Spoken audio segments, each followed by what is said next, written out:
Bienvenue dans votre émission spéciale Gabon, la grande bataille pour la biodiversité sur Gabon 24 avec la participation de Canal+.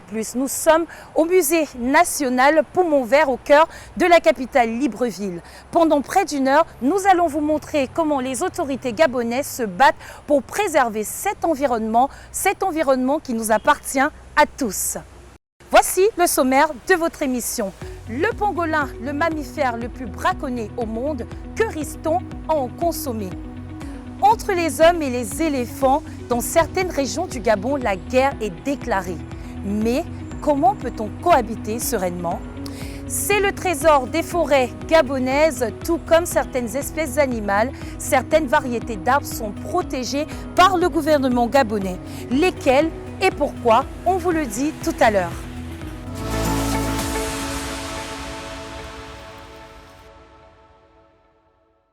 Mais d'abord un chiffre. 70 millions, c'est le nombre de fourmis et de termites consommés par un pangolin chaque année. Qu'est-ce qui arriverait si cette espèce viendrait à disparaître? Les réponses dans ce reportage. Au Gabon, depuis 2020, le pangolin est une espèce entièrement protégée. En détenir, en vendre ou en consommer, c'est interdit. Mais qu'en est-il vraiment? Est-ce possible d'en trouver quand même? Nous avons fait le test. Direction le marché d'Aoungou, notre journaliste souhaite acheter du pangolin. Je veux le pangolin.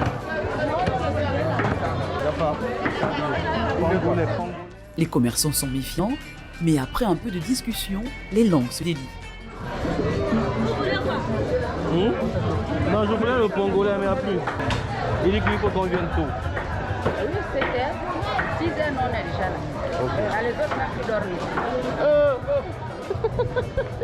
Seulement on vient la nuit. Oui. Ah, vous venez dessus la route? On revient depuis Zamou.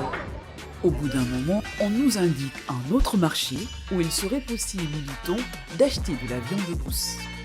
Disparu, le comble du malheur de la tortue, c'est qu'aujourd'hui avoir une carapace. Sur la route déjà, nous rencontrons des vendeuses. À l'intérieur du panier, 2 pangolins sont à vendre.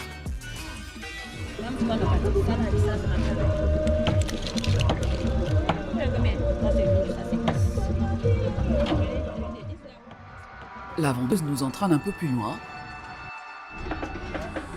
Dans cet endroit, une dizaine de personnes s'affairent à préparer des pangolins. Ici, les bêtes sont écaillées et nettoyées. Mais les écailles, on fait quoi de ça? Les Chinois font les médicaments. Les pangolins sont ensuite découpés et cuisinés selon les goûts des clients. Une pratique totalement illégale. Les personnes présentes sur ces images sont hors la loi.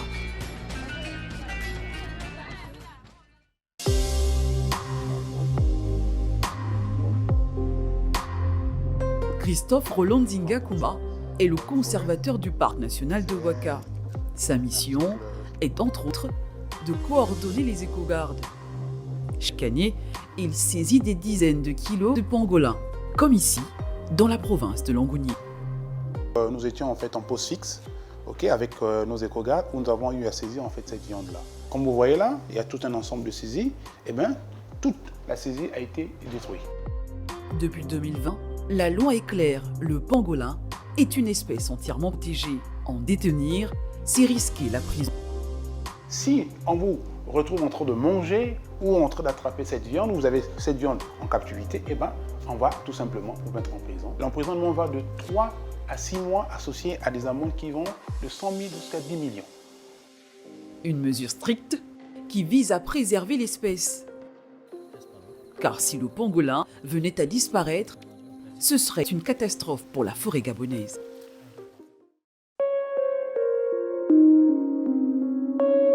Nous sommes au laboratoire des génétiques de la faune de l'Agence nationale des parcs nationaux du Gabon. Carla Louise Moussé-Mongolo est biologiste et membre de l'Union internationale pour la conservation de la nature. Elle conserve des pangolins dans un congélateur pour les besoins de la recherche scientifique pouvant aider à la protection de l'espèce.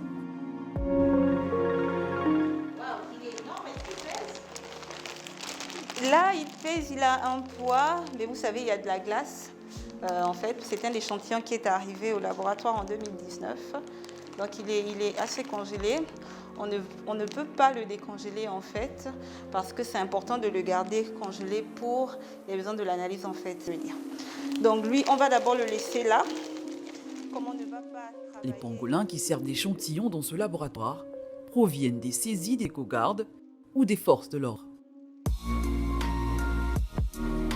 Cet individu fait partie de l'une des 8 espèces connues dans le monde. Il s'agit d'un pangolin à ventre blanc. Les gens vont subdiviser ces pangolins en 2 groupes, le grand pangolin et le petit pangolin. Et le plus souvent, les gens ne sont pas au fait qu'en fait, il existe 2 petits pangolins, par exemple au Gabon, 2 espèces de petits pangolins. Donc le pangolin à ventre blanc et le pangolin à ventre noir. Le but de la recherche est de montrer l'importance du pangolin dans l'écosystème du Gabon. Pour la chercheuse, si l'animal venait à disparaître, les forêts du Gabon pourraient être menacées. Si le pangolin vient à disparaître, c'est une catastrophe. Parce qu'un animal va consommer jusqu'à plus de 70 millions de fourmis et de termites par an. Vous imaginez un peu une prolifération de fourmis et de termites. Pour nos bois, pour nos constructions, pour nos infrastructures, c'est dangereux en fait. En plus de nous débarrasser des termites et des fourmis, le pangolin est aussi utile pour le sol. En creusant ces galeries, c'est un laboureur naturel de nos forêts. En manger expose aussi à des risques sanitaires. En ce qui concerne les pangolins, nous ne sommes qu'au début de la recherche en fait. On ne sait pas quel autre type de virus, quel autre type de microbes, de parasites vont être à l'intérieur. Et il faut dire que jusqu'à maintenant, la plupart des pandémies mondiales sont d'origine zoonotique. Voilà, une zoonose, c'est une maladie en fait qui va être transmise à l'homme à partir d'un animal. Et donc, le coronavirus aujourd'hui est soupçonné d'être une zoonose. Nous avons Ebola également. Ce sont des maladies qui ont décimé.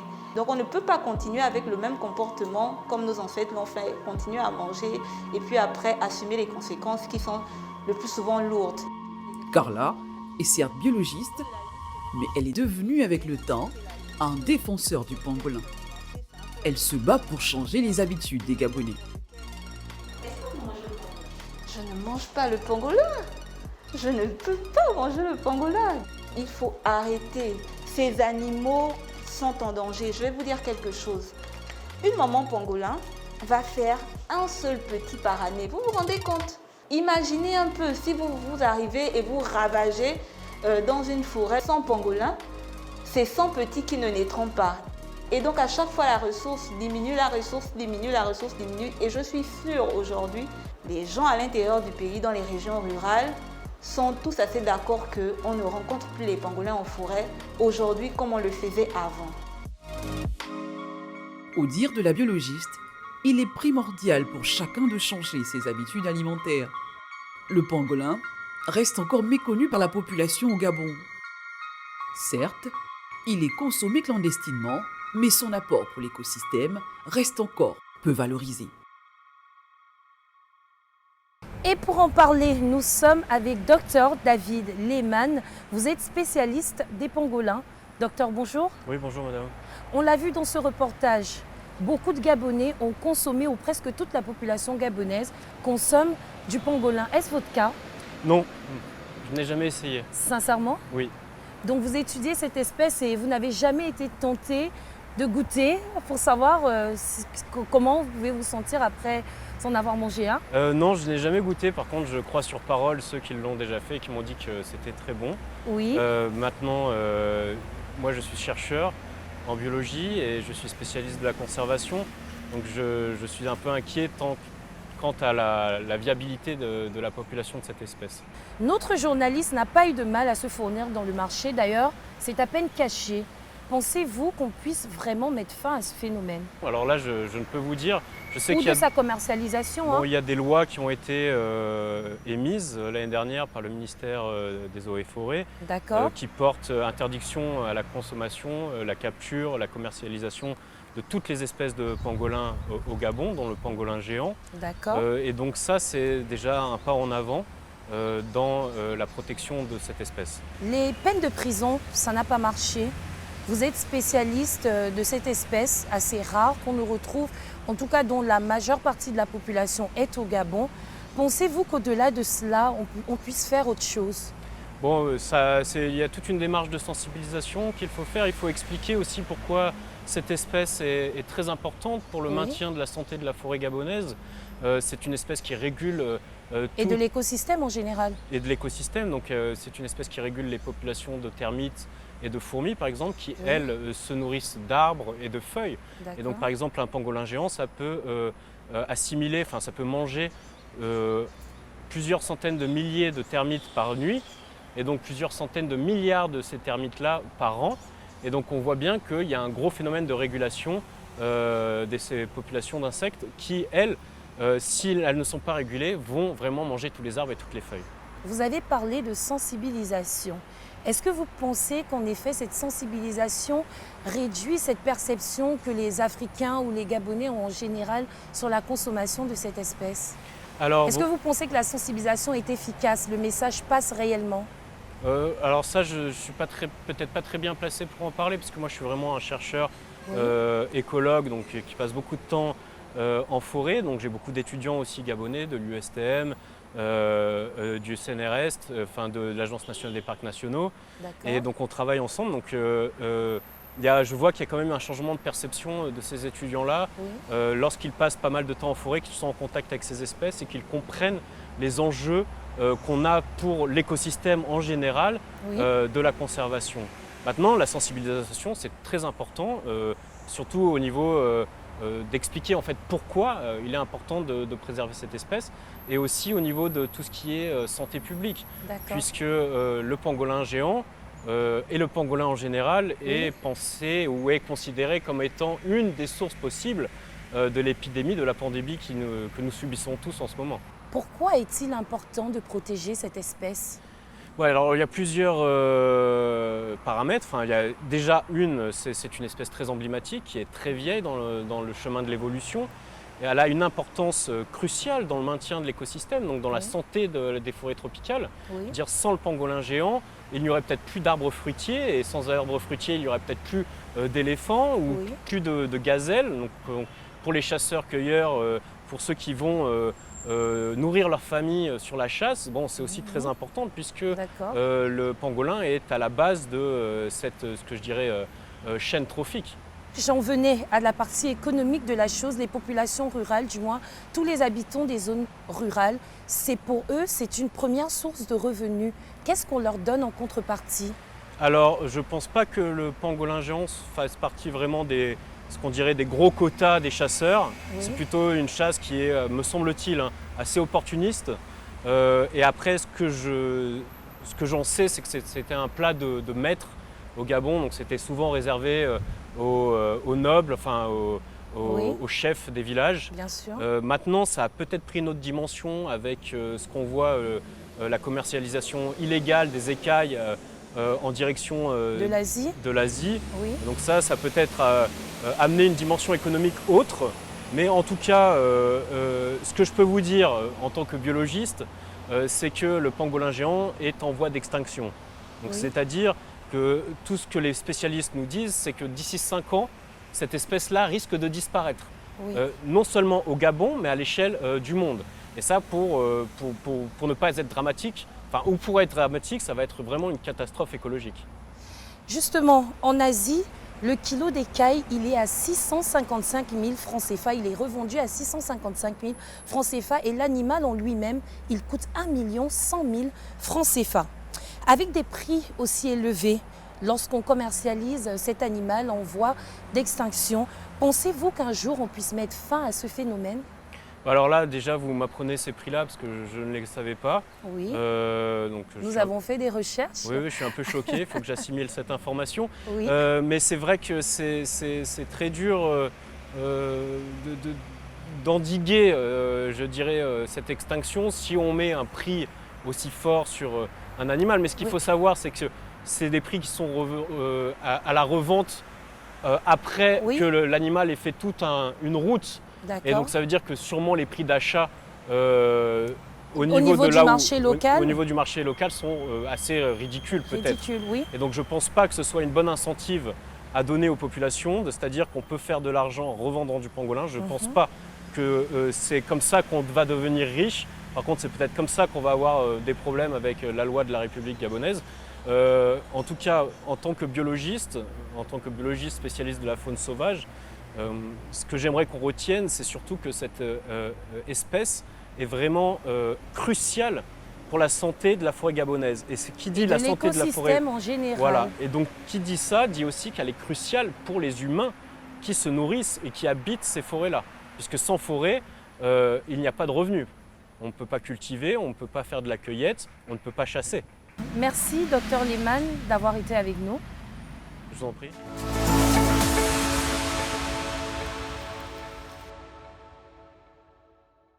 On passe maintenant à un autre animal plus gros. Celui-là, c'est l'éléphant.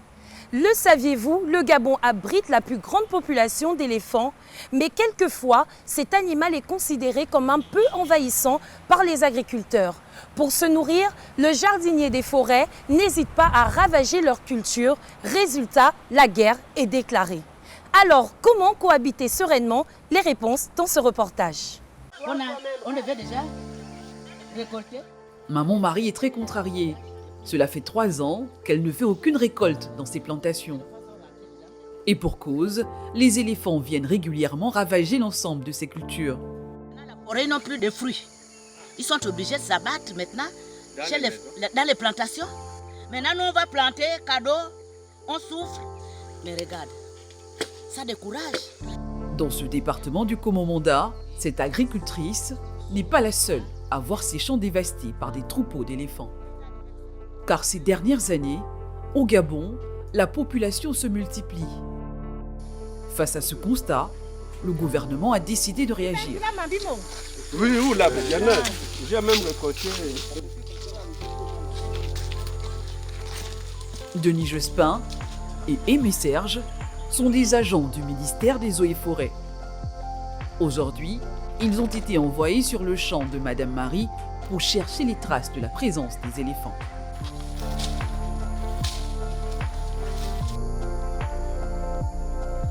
Au bout de quelques minutes, déjà, les premiers indices apparaissent. Là, on a effectivement des dégâts en situation réelle, laissés par les pachydermes.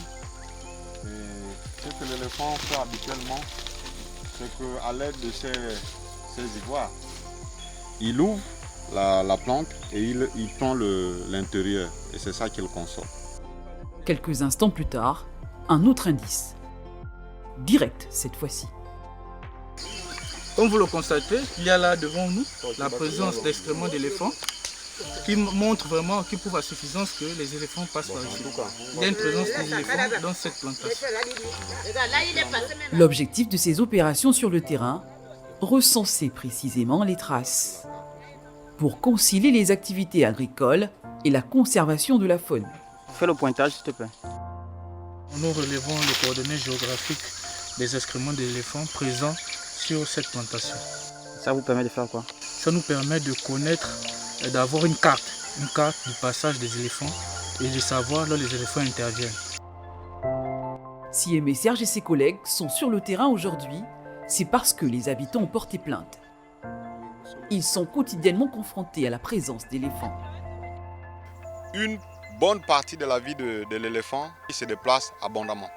Quel que soit l'endroit reculé dans lequel l'éléphant se retrouve, s'il est perturbé, alors il se met à marcher pour chercher un endroit beaucoup plus calme, paisible, qui convienne justement à son mode de vie.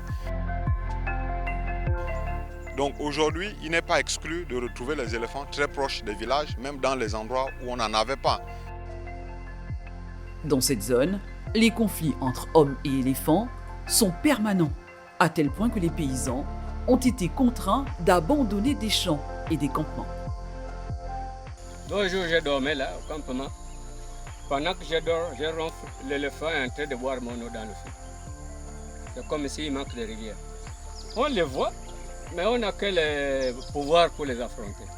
La machette. Ce cultivateur est le porte-parole de toute sa communauté. Il traduit le désespoir des habitants du village de Zogbourg.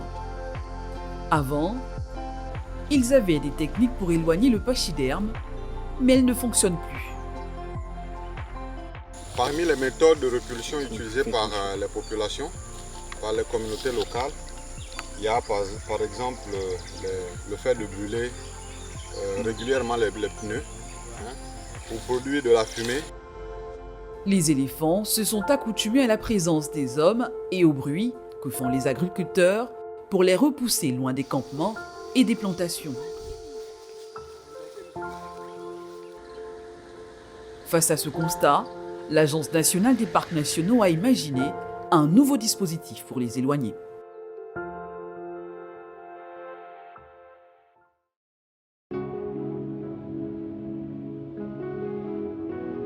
Paga, au sud-ouest du pays. Ici, la situation est bien différente. Les éléphants ne s'aventurent plus dans les champs. Ici, on avait déjà planté, ça fait au moins 2 ans. Et après, nous avons déraciné plus que sur le manioc de 6 mois. Donc là, nous sommes encore en train de... Il faut encore retravailler et puis replanter. C'est sur ce que nous... Oui, ça donne bien. Pour éloigner les pachydermes, les exploitants ont bénéficié d'une innovation. Inspirées du modèle kényan, ces barrières électriques, installées depuis 2016, sont censées les empêcher de pénétrer dans les champs. Voilà, nous sommes à 5500. Donc quand on débrousse, que tout ça là c'est bien propre derrière, ici nous sommes à 7800. 7800, c'est-à-dire même un oiseau, s'il vient se percher sur l'antenne, ça le but. Si l'éléphant touche l'un de ces fils, il va recevoir une forte décharge électrique. Mais il y a une condition, il faut que l'installation soit parfaitement entretenue. Vous pouvez le soulever, pour le déplacer, vous voyez qu'il est cassé. Alors 2 fois par mois, Emanish Ngoma fait le tour de la propriété pour s'assurer que tout soit en ordre. Quand on a 2 bois sur la barrière, l'intensité du courant baisse et puis à partir de là, même toi l'homme, vous pouvez attraper, ça n'a plus assez de masse. Ah donc il suffit qu'un bois tombe. Oui, et puis c'est fini, on a tout perdu. Pour entretenir la barrière, les habitants se cotisent chaque mois. Mais les villageois n'ont pas payé pour l'installation. C'est l'ANPN qui a pris en charge tous les frais. L'agence a dépensé 1 million de francs CFA pour chaque kilomètre d'une barrière. Le prix à payer pour que l'homme et l'éléphant puissent enfin vivre en harmonie. Juste après la pause, on continue de parler du conflit homme-éléphant. À tout de suite.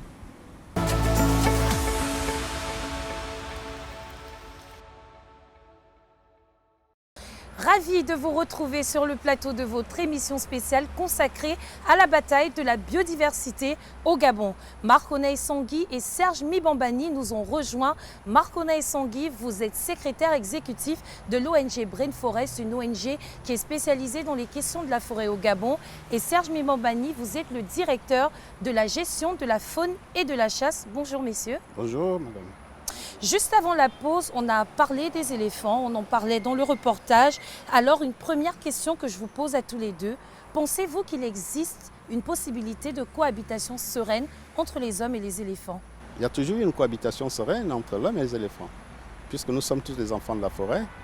Et étant entendu que notre écosystème est composé des éléments comme les humains et les éléphants, on a toujours vécu avec les éléphants en bonne harmonie, chacun sachant occuper son espace.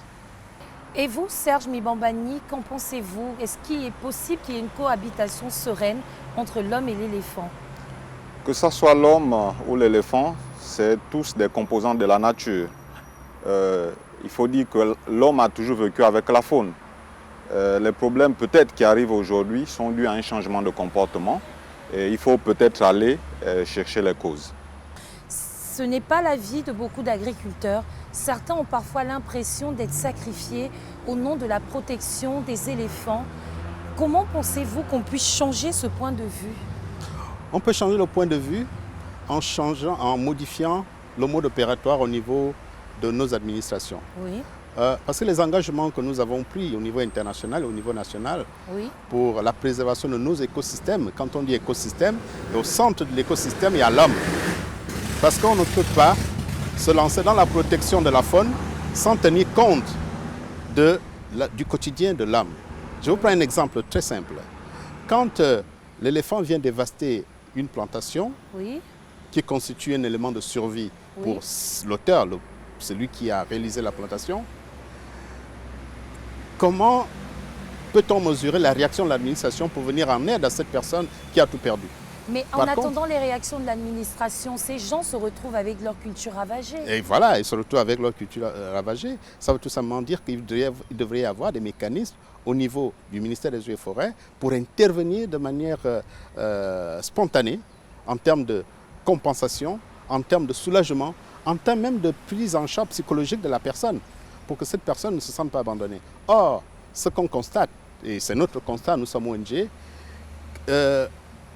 un éléphant tué, ben, c'est tout le monde qui bouge. On arrive même à condamner la personne qui a osé tuer l'éléphant. Mais quand un éléphant a dévasté, il n'y a pas cette promptitude pour venir en aide à la personne. Que répondez-vous à cela, vous qui représentez un peu la direction, du moins vous êtes le directeur de la gestion de la faune et de la chasse? Lorsqu'on a des cas de dévastation de culture, la première chose à faire, c'est aller mener des constats. Oui. Et les constats sont retournés justement à la hiérarchie, Oui. qui prend en compte. Je suis agricultrice, mon champ a été dévasté, ma seule source de revenus, à qui je m'adresse, qu'est-ce que je fais? La méthode, c'est celle que nous avons commencé à décrire. Oui. Une plainte. Une plainte adressée à qui? Une plainte adressée à la localité, à la représentation des eaux et forêts la plus proche. D'accord. Ça peut être le directeur provincial, si on est au niveau provincial, ou bien le chef de cantonnement des eaux et forêts au niveau départemental. Et lorsque cette plainte a adressé, une mission de constat est programmée.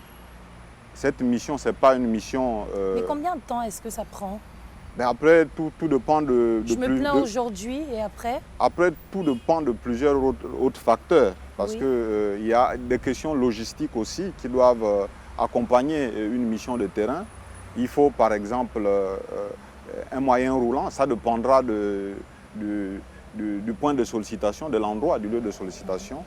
Il faut donc une organisation avant d'arriver sur le terrain.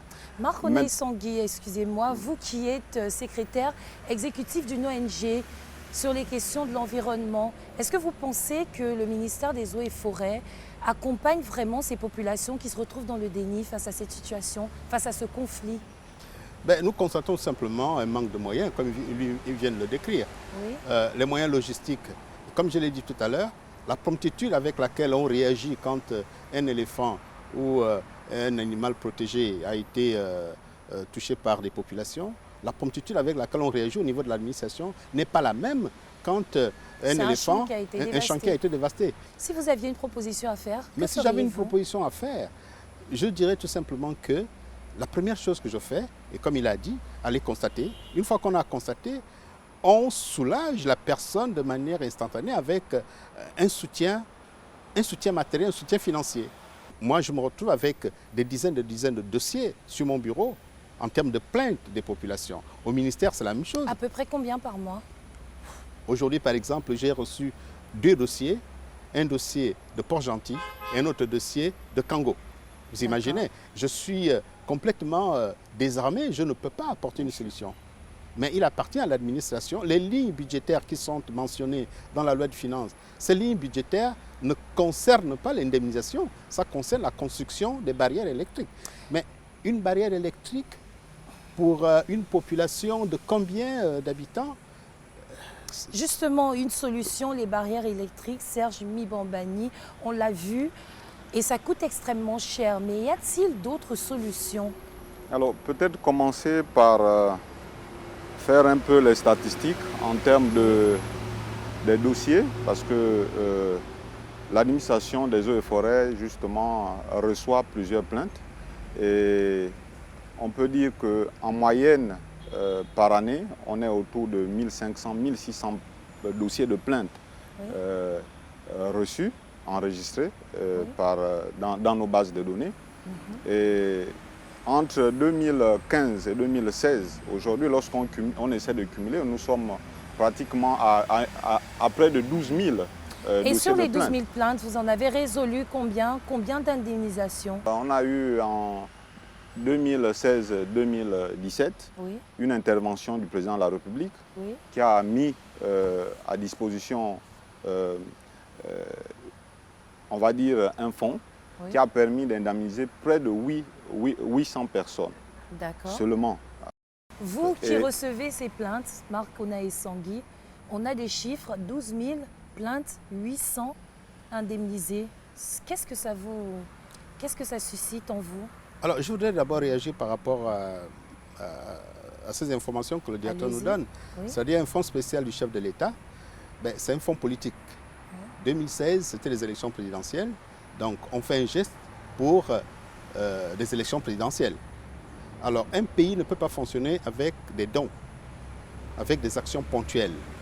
Une ligne budgétaire, comme il le dit si bien, qui est sollicitée, qui est demandée depuis des années, qui n'intervient pas. Mais vous avez une ligne budgétaire d'1 milliard pour la construction des barrières électriques. Entre construire une barrière électrique qui fait 1 km à 12 millions et peut-être mettre à la disposition ce fonds pour commencer, je dis bien pour commencer à intervenir auprès de ces populations. Après, on poursuit la recherche de financement pour... vous avez la parole, allez-y.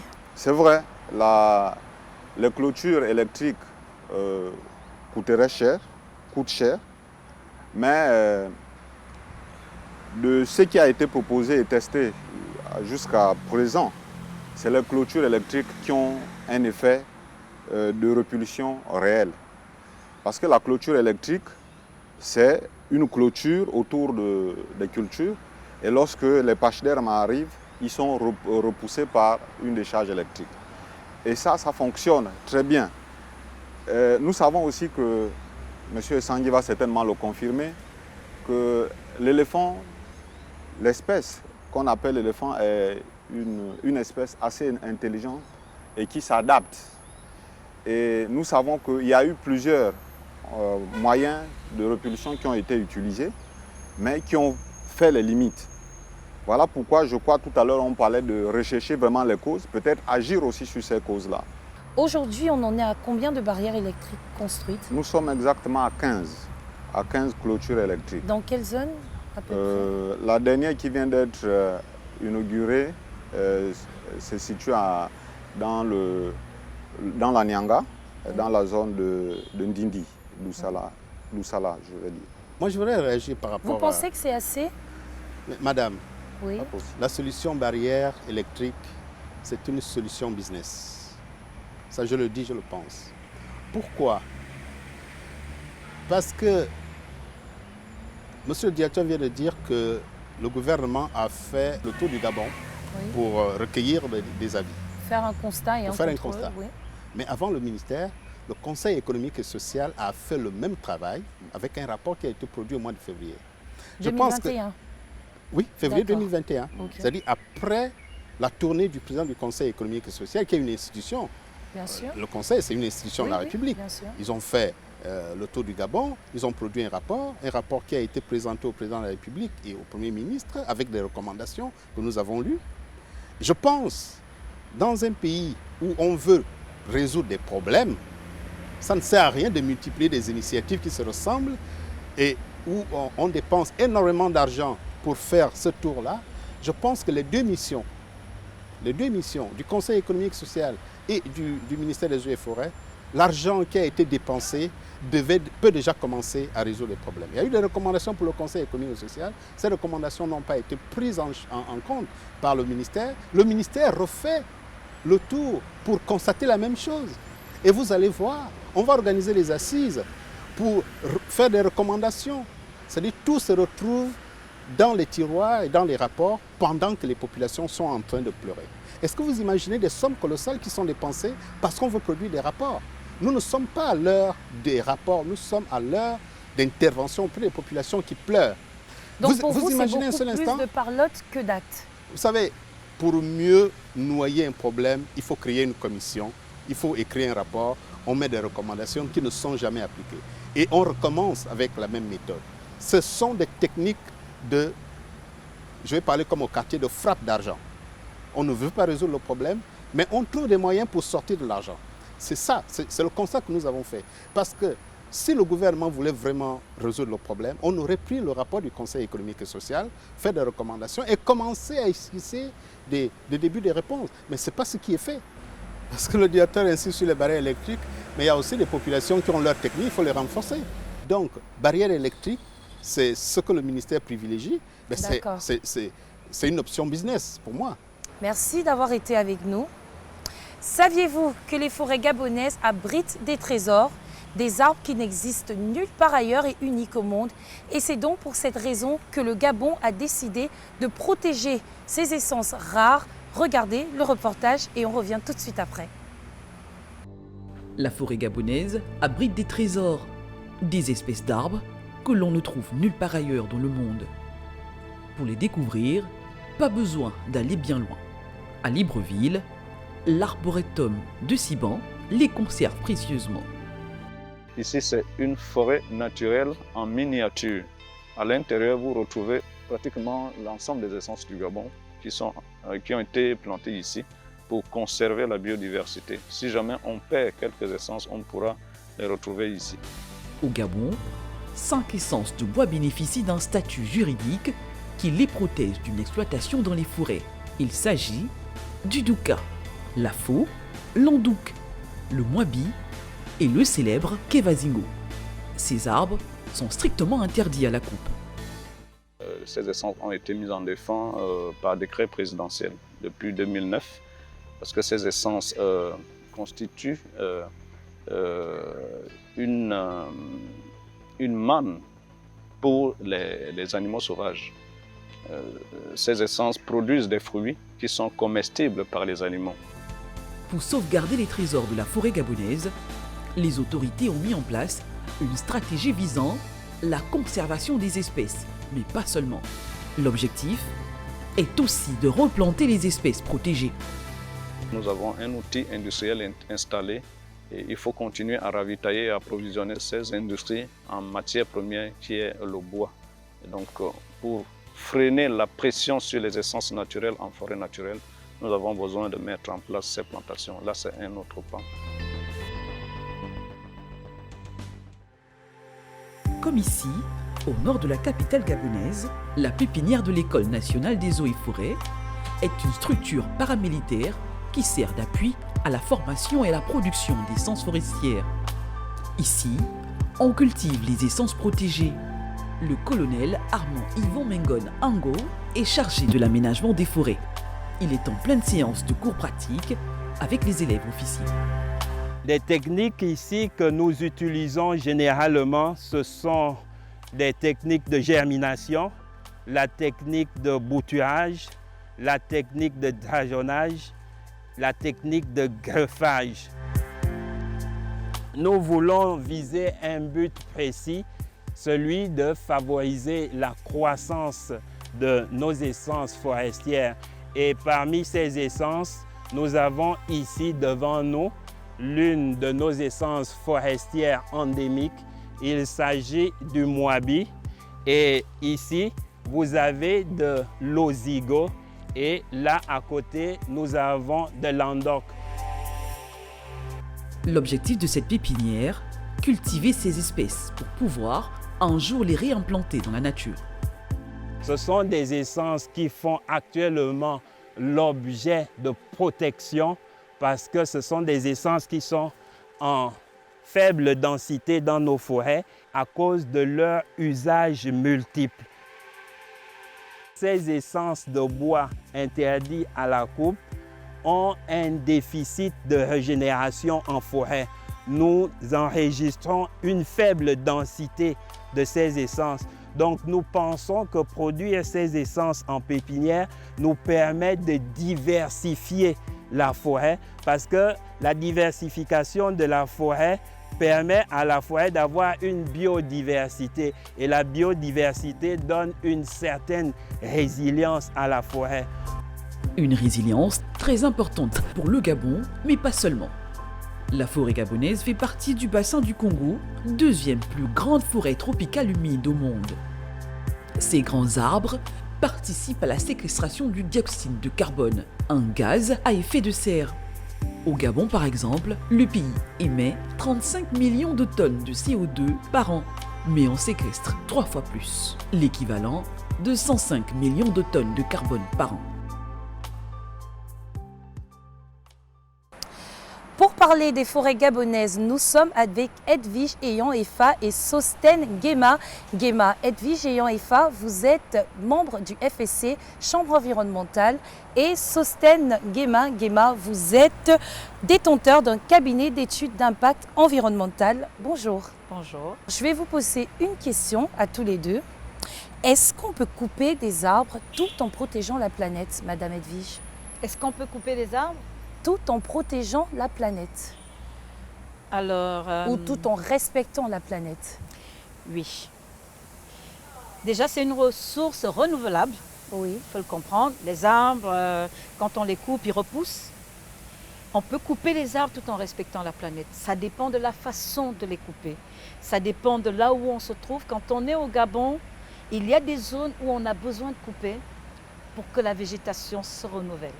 Les arbres sont comme les êtres humains, ils grandissent, ils vieillissent et ils meurent. À quelle fréquence? Si on coupe un arbre aujourd'hui, il faut combien de temps pour se régénérer? Parfois, c'est, vous savez, sous le sous-bois, en forêt, il y a des graines qui sommeillent. L'arbre ou les plantes ont besoin d'avoir de la lumière et d'avoir de l'eau pour repousser. Parfois, c'est au bout de 6 mois, quand vous repassez sur une zone où on a coupé, vous avez déjà cette première végétation qu'on appelle végétation de zone anthropisée ou alors de cette petite pousse-là qui régénère, qui commence à pousser. Mais c'est vrai que pour avoir un okoumé qu'on peut couper, il faut du temps. Il faudra des dizaines d'années, voire même une cinquantaine d'années pour qu'un okoumé commence à atteindre un diamètre d'exploitabilité. C'est quand même assez long. Sosten Guéma, est-ce qu'on peut couper des arbres tout en respectant la planète? Eh bien, évidemment que oui. En complément de ce que Madame Edwige venait de vous dire, il faut partir du principe qu'on n'aurait pas coupé les arbres. Peut-être que la forêt aurait envahi la planète entière, n'est-ce pas? Et qu'il n'est pas interdit de couper les arbres, surtout pour des raisons de développement. Ce qui est interdit, c'est de couper de manière anarchique. Il faut des méthodes de coupe, comment couper pour que ça puisse se régénérer, comme elle le disait. Et justement, quelles sont ces méthodes? Alors, les méthodes, ça dépend de quelle est l'activité qui est menée, parce que là, on parle de la forêt. Les gens ont tendance à croire que quand on parle de protéger la forêt, il faut beaucoup plus orienter sur des sociétés, dans les sociétés forestières. Je dis non, parce que c'est tous les secteurs d'activité qui agressent la forêt. Le massif forestier est agressé par plusieurs secteurs d'activité. Aujourd'hui, les gens parlent beaucoup plus de l'exploitation forestière. Oui. Mais moi, je vous dirais qu'allez voir l'exploitation minière. Qu'est-ce que ça peut causer comme dégâts lorsque on est dans une forêt? Le minier va présenter à la direction générale de l'environnement, sinon aux services compétents, des méthodes qu'il utilise pour préserver, pour faire des coupes respectueuses de la forêt. Et c'est à la direction générale de l'environnement, donc aux spécialistes, d'apprécier ce qu'ils proposent comme méthode opérationnelle dans la préservation de la forêt. Edwige Eyan-Efa, une des méthodes qui est souvent avancée, c'est la labellisation des forêts par le FSC. C'est quoi le FSC? Alors, le FSC en réalité est une ONG internationale composée de membres. Aujourd'hui, le FSC a près de 1200 membres répartis sur toute l'étendue du monde. Dans tous les pays du monde, vous avez des membres FSC, presque tous. C'est quoi la différence entre un bois FSC et un bois qui n'est pas FSC? Alors, un bois qui est FSC, c'est un bois qui respecte, qu'on a coupé et qui respecte les 10 principes du FSC. Alors, un bois FSC, c'est un bois où celui qui coupe ce bois-là respecte les communautés qui sont autour, leur payent leur redevance, respectent le paiement des redevances. Y a-t-il des contrôles? Il y a des contrôles justement des auditeurs des cabinets qui viennent auditer, qui viennent contrôler. Vous savez, ils vont à la CNSS pour être sûrs qu'on respecte le paiement des cotisations des employés. Ils ne vont pas s'arrêter à l'entreprise qui va leur dire « ouais, je paye les cotisations ». Non, ils vont à la CNSS être sûrs. Avons-nous le droit de couper tous les arbres? C'est du prélèvement sélectif qui est fait dans le cadre des entreprises certifiées, mais c'est d'abord une note de la loi. C'est déjà dans la loi gabonaise qu'on fait du prélèvement sélectif. Vous devez couper 1,5 arbre à l'hectare. 1,5 arbre. Donc sur 10 000 mètres carrés, vous ne pouvez prendre qu'1,5 arbre. Pas plus. Ça permet aux autres arbres qui sont là, et les rotations, c'est tous les 25 ans. Ça, c'est dans la loi. Vous devez respecter la réglementation en ne revenant dans cette assiette annuelle de coupe que 25 ans plus tard. Vous laissez le temps aux arbres qui étaient déjà moyens de grandir et de pouvoir être exploités. Alors, Sosten Gema, vous qui êtes détenteur d'un cabinet d'impact environnemental, que pensez-vous du FSC? Alors, je serais très mal placé de faire un jugement des FSC spécifiquement, mais Pourquoi? je pense que d'une manière générale, tous ces organismes certificateurs sont très importants dans la préservation de nos forêts. Parce qu'à partir du moment où ils exigent, ils ont comme pour premier principe le respect de la loi locale, donc la réglementation locale, ça permet donc d'accompagner certains opérateurs au respect de nos lois. Est-ce que c'est à une ONG de faire respecter la loi du Gabon? C'est quand même là vient hallucinant. Là vient la question que moi, en tant que spécialiste en environnement, je me suis posée quand en 2018, j'écoute la déclaration du président de la République de passer à l'obligation de certification FSC pour toutes les sociétés qui travaillent dans le secteur bois. Et moi, je tombe des nuits parce que n'oublions pas que ces certifications, sinon ces organismes qui ont des normes, c'est des démarches volontaires. Comprenez? C'est des démarches volontaires. On ne peut pas transformer une certification, c'est une ONG, on ne peut pas transformer une certification en critère obligatoire. Le FSC, c'est un organisme crédible. À mes yeux, en tant qu'environnementaliste, c'est un organisme très crédible. Le Gabon ne s'ingérera jamais dans le FSC. Malgré le partenariat qui est tissé entre l'État gabonais et le FSC, le fonctionnement interne du FSC et de comment arriver à la certification ne changera pas parce que le Gabon a décidé de choisir le label FSC comme étant le label qu'ils veulent avoir pour réguler cette exploitation. Oui. Parce que c'est un système qui ne dépend pas des membres FSC Gabon, qui ne dépend pas du bureau sous-régional Bassin du Congo installé au Gabon. Ça dépend des processus internes du FSC. Et si en interne au FSC, on décide, comme on l'a fait à l'AG, que voilà les nouveaux processus qu'on doit mettre en place, même si le Gabon n'est pas d'accord avec ces processus, mais ça reste les processus du FSC. Si vous voulez aller au FSC, les exploitants veulent aller au FSC, ils vont respecter ces processus qui sont des processus internes au FSC qu'ils ont choisi d'avoir comme label. Ce ne sera pas l'inverse. On ne peut pas avoir un standard national qui est à l'image de ce que l'administration veut. Si l'administration décide aujourd'hui de mettre en place un standard national, il ne sera pas un standard national FSC. Pourquoi?